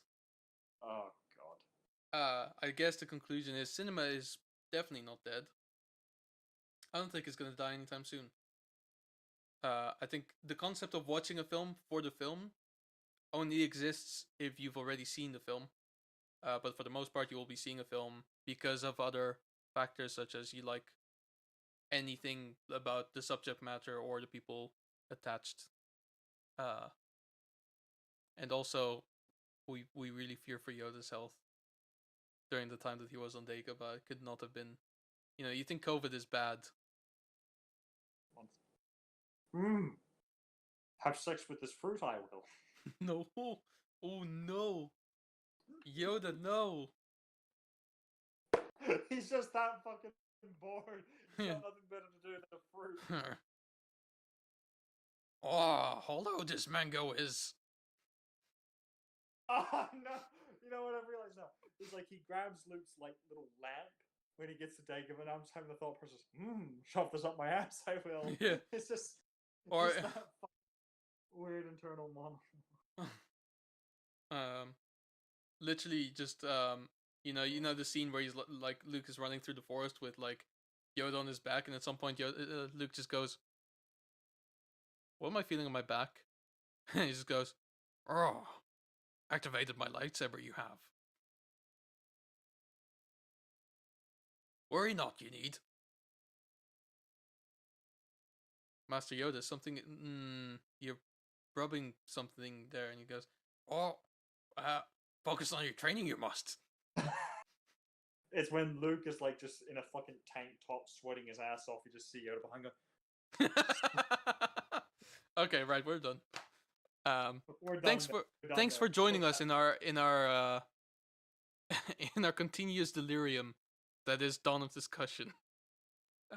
Hopefully we'll see you next week. If you liked it, don't forget to subscribe so you get notified a little bit earlier about the existence of this stuff. And goodbye.